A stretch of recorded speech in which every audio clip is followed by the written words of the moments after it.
Hello, hello, and welcome to episode 7 of Insights Unplugged. Time is running along. AI in the lives of extraordinary people. We have casual chats with inspiring individuals about how AI shapes their world. All are welcome, whether technical or not. Non technical, especially encouraged, as you may know, and all ages too.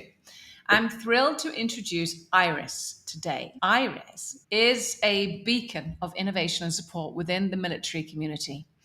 Currently working with Hiring Our Heroes, and we'll let her tell us all about that. Iris aids those transitioning to new careers, leveraging her expertise in project management and Salesforce administration. Iris, it's wonderful to have you with us. How are you today? Where are you joining us from? And you got the memo to wear cream today. I love that top. Well, I guess we maybe a little AI bot told us or something. I don't know. But yes, my name is Iris. Thank you so much for inviting me onto this. I love what you're doing, and I'm a good candidate. We've all got these crazy stories now of like, I'm married a Californian, ended up in Spain, and of course I've got the British accent. Explain that takes too long, right? So let's talk about your journey into project management and support for the military community. Your career is both inspiring and multifaceted. What led you to focus on project management and supporting the military community's career transitions? Well, so I had all kinds of professional careers as I traveled the world. I bumped into my sailor. I did take a career break after starting a school in Japan. And, as you do, you just get on and do whatever's available. But I started a school in Japan. I had over 65 students. But then the kids came along, and then my husband was deployed. And when it comes down to your children and work and constantly moving around, I had to take that career break. Taking that career break, of course, you're still volunteering, doing all the church stuff, doing all of the things that you have to do as a military spouse when you have to constantly move. When my youngest was in kindergarten, and I was like, okay, I would love to get back into work, just seeing that the landscape had changed. I'd gone from somebody who like literally believed I could do absolutely anything. Like I worked in Vietnam by myself and I was working in Australia and everything. And then all of a sudden feeling like, oh my gosh, what am I going to do? And that struggle getting into tech was a huge catalyst for me to see that, oh, I still have a passion for something. When I did cybersecurity, I did robotics and things like that, but still no one would hire a military. Being out of the workforce for 15 years, hire our heroes. And Hiring Our Heroes is an organization that recognizes the skills that a military spouse has, that you do have all these project management skills that you are able to see from one country to another or from one end of the state to the other in 2 weeks, where you have to find a school, where you have to find a church, or you have to find just the logistics to make your life happen. I mean, it's so wonderful that it was recognized, because all the things that we do as mums, as moving, taking career breaks. I mean, I think it's more accepted now, and thank goodness that you had that chance. So let's ask about your passion for Salesforce and the impact. Your journey is fascinating with Salesforce. How did your exploration of Trailhead ignite a passion for Salesforce? And how has achieving your Salesforce admin certification impacted your work at Hiring Our Heroes? Well, so I actually came to Salesforce in 2019, and I was like, I've done cybersecurity, I've done this, and I was like, of course I can do it. The Salesforce, it's challenging. It really, really makes you question yourself with the amount of knowledge that you have to contain in your head.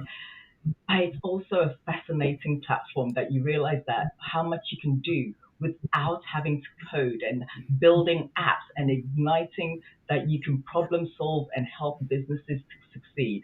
It really, really gave me a taste possible with this platform. Salesforce is a fantastic transition career because it takes what you've got, the things that you're bringing from all your past experiences or possibly careers, and then you balance it with this tool. And then being able to pass this certification curates like a pathway for some of my military community because people don't realize what the military community are always dealing with. But your focus is on other things, not what's going on in the civilian community. So when you come back out and you're looking for that civilian career, needing to upskill very, very quickly, it's nice to have that pathway that someone's got, like, do this, do that, because you have learned how to learn quickly. You have learned to be adaptable. You have learned that grit and the tenacity. So just having somebody give you that pathway really helps you scale up very, very fast. And then having this program where we release your resumes to host companies, where companies can then look at these resumes and then interview you, bring you on for a 12-week fellowship, and then with that intent to hire, it's proved very, very successful. So I've just fallen in love with this Salesforce ecosystem, this passion of helping other military spouses, helping other transitioning service members reach their potential. That's so wonderful that they have you. So, as a program manager for this fellowship program at Salesforce, you have some unique challenges and rewards, I'm sure. Can you share maybe a significant challenge you've overcome and what you found most rewarding in this role to date? The hardest challenge I find, like our transitioning service members, everyone kind of knows those skill sets. It's like they're coming out with the plethora of skills that the US Department of Defense teaches them. Those skill sets are in demand. Get companies to understand the skill sets of which are, I would say, 95% women. Once a company gets that bite, like even tries one of my rock stars, they're like, oh my gosh. I'm like, yes, I told you. Getting that company buy-in is being the biggest challenge, and I'm still facing it. And I feel like the whole military spouse community is facing it. Yeah, no, I mean, that's so frustrating, I'm sure at times, but they're so fortunate to have you vouch for them. No. Technology plays a critical role in modern career transitions. In your experience, how has technology, including AI, of course, facilitated smoother transitions for members of the military community or not? Okay, so it is a double-edged sword. We've never been in a more exciting part of this world where you can jump on the internet and learn absolutely anything. It is such an exciting time, but it scares so many people. Sometimes it feels like there's too much noise. So finding the right path or the right to be able to utilize the technology, to learn what's available, to learn what your skill set is or what you're passionate, trying to quiet the noise, trying to find out what you actually have that passion for. That yes, I like robotics, but I don't want to work in it. I went and did a cybersecurity certification, and it was awesome. In fact, I was like, that is not exactly what I want to do. I like to chat to people. So trying to get the information to people to do a little bit of research of what those valuable skills are, what they love to do, finding the platform that they can actually utilize and help them with their learning. And one more thing I wanted to touch on that with this career transition, you have to realize that you're not 18 anymore. You're not somebody who has an abundant amount of time to just learn and roll over in bed. You have a family. You are probably cooking dinner. You're possibly working another job that maybe you're trying to upskill to be able to move to that next step. So you have all these challenges when you are a career transitioner, and now you've got to maybe change the way you're learning. So you also have to learn that. So you have to do that. I find it's vital to do that research to, first of all, figure out what you want to do. And you have to do that research, like maybe going to a few different technical platforms and what you have the aptitude for. But then also figuring out how you learn first. Are you good with maybe video content? Are you good with listening to information instead of reading large amounts of text? And then having this incredible tool like AI come along, which can help you make flashcards so easily, that can help summarize content. Or, I'm not going to lie, sometimes I'm like, oh my goodness, I have no idea what this content is saying. Can you summarize it for me? Your own curiosity to drive and expand knowledge are impressive as well. We've met when we were both doing a leadership program in AI. How do you approach learning new skills? I mean, you've said that there's so many different ways that people like to learn, but how do you approach learning new skills and how do you plan to incorporate them into your role to better serve your community? In other words, how's the AI thing going? Well, and I actually miss Mia so much because it would make you stop and take those 2 hours a week where we did those classes and introduce us to new things, and then it would kind of like pull your curiosity. But set that time aside And then you're again with that busy of your day, like you're working 8 to 10 hours, you are chasing the kids, you are soccering, and then, oh my goodness, dinner. You've got all those things going on. So how do I do it? I try to set time in the morning before my day gets started, because once you open up your email, the day's gone. So I try to make half an hour to an hour time. Sometimes it's super early because I really do like to get started early in my day, because again, I've got soccer and all those joyous things later on in the day. So maybe 7 a.m., maybe 6 a.m. I like to work out as well. So we're now getting up at 5 a.m. You know what I mean? The woman that never sleeps. But I find that making sure that you're setting that time aside to make sure that you are taking context of where you want to go, setting yourself some smart goals, and then trying to move towards them. Possibly every day. It doesn't happen every day, but to satisfy that curiosity bug and to see where else it can aid you. The busy is so much that if you don't try to learn how to manage it, it will overwhelm you. And utilizing things like AI to be able to summarize content, to be able to craft emails a little bit quicker, to be able to make templates where you're just, okay, I'm not starting on a blank page. 4 or 5 emails that I had to do yesterday as my resume release went out. And I had my templates all set up. I put my content in, whipped it out. I just read through it to make sure that the information was right, put my links in, and away they went in like 20 minutes. Something that could have taken me an hour before. That things like AI has helped me set up has made things so much faster. And I always find that our first draft can be sometimes so hard to manipulate it into what I want to do. I don't have to spend ages. I used to go through tons of Google images trying to find the right image. Now I just generate it with AI and I'm like, okay, now I want it a little bit like this. Cheating, because that's what I first thought of AI. When I first heard of it at the end of 2022, I was like, oh my goodness, look at this cheating tool. People aren't going to be doing stuff. I find that that's not what it is. I realized what could be done with it. It's more than giving me a leg up. It's helping me amplify my skills. I think it's either the fear that obviously stops one, and then you actually get on with it and you realize, oh gosh, this can really augment my life. So yeah, that once and then be warned once you're in and it's helping you, there's no looking back really, is there? I do find though that sometimes I have to stop myself, and I feel like that's why it's great to have this maturity when you're dealing with something new like AI. Like I have that kind of wisdom, I guess, because I'm okay. I still need to read. I still need to give myself a little bit more creativity, because you can rely on it a little bit too much if you don't take care.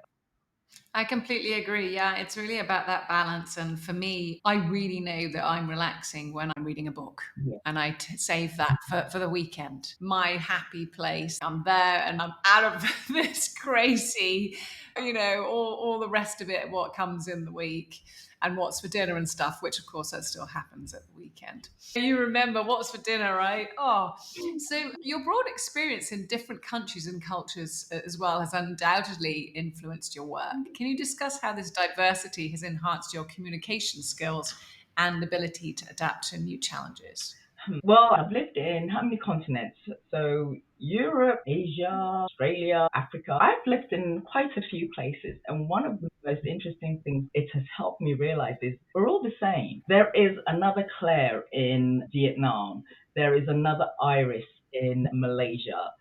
But people are all the same. And I've traveled all these countries speaking my lovely bit of Cockney English. You know what I mean? I've tried to learn the. I did spend a lot longer in Japan, but I didn't learn the language there either. And it's not that I didn't try. It's that I found that there's other ways of communicating, like with your tone of voice, with your communication, with your empathy.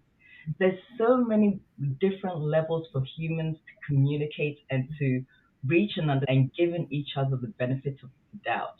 I feel like this understanding has helped me in so many different aspects that when I see somebody where somebody's like, oh, this person may be a little bit difficult to speak to, and I'm like, bring them my way. Do you know, speaking to somebody who maybe other people are struggling with because they haven't found the level that they want to communicate with. Because I feel like all the different experiences has taught me is that everybody wants to communicate. So many different experiences as well, right? For me, when I remember doing a commercial in Spain and not speaking any Spanish 300 years ago. And there was this lovely person that had to sit with me from the team waiting for a taxi for way too long, about an hour. And I just remember communicating with them, even though neither of us spoke the other language. And it's just fascinating how that happens. Sign language, I guess. I remember I was in Cambodia and this family had invited me in and they had nothing. But they sat me down and they fed me and they looked after me. There's so much love in the world. Sometimes I feel like sometimes we focus on the negativity, on the differences that there are. And sometimes people are just loving. In Vietnam, when I went there, I felt I had a lot of racism for that first week. I was like, you know what? This is such a beautiful area. And I stayed there. And the week where people were like laughing at me and falling off their motorcycles, I stuck with it and I lived there. And by the time I left, like 6 to 7 weeks later, the waitresses that I was working with at the bar were bringing their brothers to me saying, hey, Iris, I know you're leaving, but maybe you marry my brother and you stay. Oh my goodness. And then just a couple more questions here, and then it's time to whiz off. Being a military spouse comes with its own set of skills and challenges. How have these experiences shaped your professional approach and commitment to success for all? Being a military spouse, having to get to a city where you have no idea what you're doing. You've got a car where groceries or your kids are sick and you have to take them to the hospital, but you have no idea where the hospital is. Or even something as well as I have 4 kids and I need to integrate them into this community because it's vital to have community around your family, especially when you have these young kids. And so throwing yourself into a situation where you have to quickly learn and to communicate with the group of mothers, maybe it's a play group or maybe it's a church. It's made me the best researcher. First of all, it's made me an even better communicator. It's given me so much tenacity that if I'm told no, I'm like, really? Is that really a no? Okay. And to never give up on myself. And it made me realize that I have more strength inside than I need. Just one tiny story. When my husband first deployed, I had 3 kids, 3 and under. The kitchen had been pulled out because of mold. And then 2 days into it, I had a car accident and all 3 kids had pink eye. Okay. I was like, what did I do? How do you get on with this? I just went to curl up into a little ball, cry, and just like wake up and be sat on a magical beach somewhere. But I'm in a country I don't know. I don't know anywhere where I'm at. My husband's on a mission and he has to focus on that. I have to pull up my big girl panties and make this happen. So you do. It's just incredible the gumption that you have to just get up and keep going. And yeah, you have a funny 5 minutes, don't you? And then you're like, well, I guess that's over. We're now going to get on with it. And I think it's a big British thing as It well, isn't is. it? Don't you do it? It, Okay, so for the future career transition support within the military community, how do you see technology playing a role? Last question. it's huge. It's absolutely huge. Companies are looking for people who are adaptable, who are loyal, and who are hardworking, and who are very, very quick to learn. With our service members, with our military spouses, it's just created this beast where you're like, okay, what do you want me to learn? I will learn it. And with how rapidly technology is changing, I think that it's just a huge area for companies to recognize this incredible talent pool and to take them in. And in America, they really are, especially our service members. Because even with cybersecurity, there's a constant need to upskill and learn. And there's so many different programs. Companies have to create a pathway and things like our fellowship program where people come in, we say, learn this, get certified so that you can prove that you've got the chops to learn this and then jump on an internship, 3 months to upskill.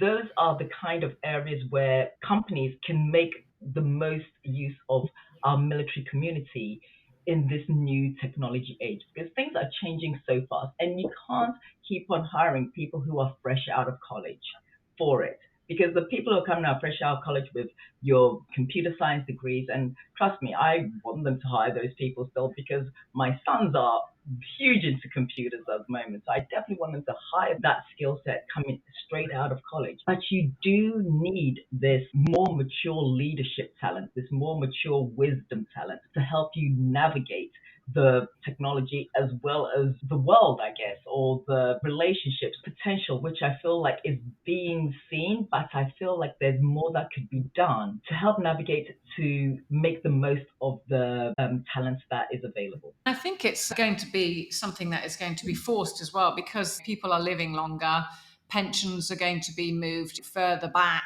I think, is it like one of three kids born in the UK now will live till 100? History just shows that if you don't remember the past, you are going to make the same mistakes. If you are going to not make the most of this incredible talent source, that all of that wisdom and learning and experience, you have to make the most of it. And if you can just upskill the company that you just built up where you're going in and you're teaching people and helping people understand, making it such a vast, like you need a degree to be able to do this. Having somebody talk to you in a simple way and form to help explain that, oh, AI, it's not actually that complicated. Once you have somebody speaking to you to explain it, if they can get that balance right, I think that there is huge potential to go even further in this world. And I'm telling you, I'm very, very optimistic because I believe that the future is bright and I believe that there's so many good things coming. Well, thank you so much, Iris. Your dedication to empowering others through technology and support, everything that you do, your incredible, colorful life that you've lived in, I don't know, more than a handful of continents, and the inspiration that you give to all those other military spouses, wives, and your community and your kids alone is absolutely incredible. It's always a pleasure talking with you, and I'm sure our listeners have absolutely loved it. I'm going to say bye to you. Thank you so much. And bye to everyone else. I'll see you in a bit. God bless Thank you. you so much.